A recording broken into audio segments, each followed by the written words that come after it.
అయితే ఒకటి ఉందండి, ఇప్పుడు అంటే మీరు చెప్తున్నారు ఈనాము చాలా ఎఫెక్టివ్గా పనిచేస్తుందండి ఇది.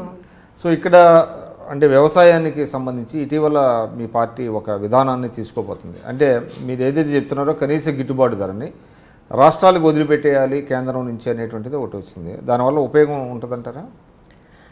అంటే మీరు చూసే ఉంటారు కదా, ఒక ఎక్సెప్ట్ గోధుమను బియ్యం తప్ప, వరి తప్ప మిగతా అన్ని క్రాప్స్ స్టేట్ గవర్నమెంటే ఎంఎస్పి అట్ స్టేట్ లెవెలే నిర్ణయించుకోవాలనేటువంటిది కేంద్రం అంటే కాంటెంప్లేట్ చేస్తుంది. అవును, మరి రాష్ట్రం చేతుల్లో పెడితే తప్పే ఉంది. ఇక్కడ ఏది ప్రొడక్షన్ ఎక్కువ వస్తుంది, ఏది అవసరమో అనేది రాష్ట్రాన్ని పరిధిలో ఉన్నప్పుడు, ఇప్పుడు మార్కెట్లన్నీ రాష్ట్రం చేతుల్లో ఉన్నాయి. మార్కెట్ యార్డ్స్ అన్ని రాష్ట్రం నిర్వహించాల్సిన యంత్రాంగము.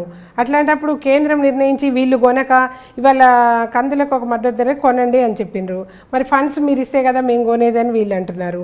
అటువంటి పరిస్థితుల్లో రాష్ట్రాలకు వదిలిపెట్టాలనే నిర్ణయం ఒకటి ఆలోచన జరుగుతూ ఉంది. అది రావచ్చు కూడా. అప్పుడు మీరు వీళ్ళు బాధ్యులవుతారు. కేంద్రం ప్రతిదానికి కేంద్రమే స్పందించాలి, కేంద్రం ఇవ్వట్లేదని కేంద్రం మీద నెట్టిపడేయడం కాకుండా ఈ రోజున స్పందించాల్సిన అవసరం ఉంది రాష్ట్ర ప్రభుత్వం. అంటే రాష్ట్ర ప్రభుత్వం దగ్గర నిధులు ఉంటాయంటారా? ఇప్పుడు మహారాష్ట్ర ఉంది, మిర్చి 5,500 ఇస్తే వాళ్ళు సపోర్టింగ్ ప్రైస్ 1,500 కలిపి 7,000 చొప్పున కొంటా ఉన్నారు వాళ్ళు, బోనస్ ప్రైస్ కలిపి. అట్లా రాష్ట్ర ప్రభుత్వాల ఇవ్వట్లేదు. ఇవ్వకనే ఏ క్రాప్కి ఇవ్వట్లేదు. గవర్నమెంట్ నిర్ణయించిన ప్రైస్కే మొన్నటిదాకా కందులు ఇంకా కొనలేదు. అట్లే రాసులు పోసి ఎండి ఎడగాలై 10 కిలోలు జోకేది 8 కిలోలకు వచ్చినాయి ఆ కందులు. అంటే వీళ్ళు స్పందించట్లేరు. ఆ మినిమం సపోర్ట్ ప్రైస్కి కూడా కొన్ని. అట్లా మీరు ఎఫ్ఆర్బిఎం రుణ పరిమితి పెంచితే మేము రుణమాఫీ చేయగలము, మీరు ఎఫ్ఆర్బిఎం రుణ పరిమితి పెంచితే మేము కందులు కొనేవాళ్ళం. అట్లా కూడా 4,000 కోట్లకి 5,500 కోట్లు ఇచ్చింది రుణ పరిమితి పెంచి గవర్నమెంట్. కానీ ఉపయోగించలేదు. అసలు కరువు నిధులు తెచ్చి మిషన్ భగీరథకు ట్రాన్స్ఫర్ చేసిన పరిస్థితి ఇక్కడ.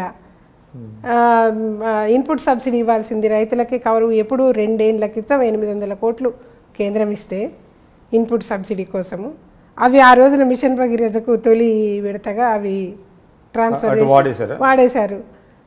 ఇప్పుడు మీకు తెలిసి 2.5 లక్షల ఇండ్లకి డబ్బు ఆల్రెడీ రిలీజ్ అయిపోతే మరి అవి కూడా మిషన్ భగీరథకు వాడిన పరిస్థితి. డబుల్ బెడ్రూమ్ కేంద్రము సింగిల్ బెడ్రూమ్కి ఇచ్చింది 1,80,000 ఒక్కొక్క ఇంటికి. అట్లా 2.5 లక్షలు ఇచ్చింది ఇండ్లు ఇక్కడ తెలంగాణ. కంప్లీట్ అమౌంట్ వాడుతున్న పరిస్థితి ఇక్కడ. దానికి అందుకే డబుల్ బెడ్రూమ్ ఇండ్లు కాలేదు. కడతాం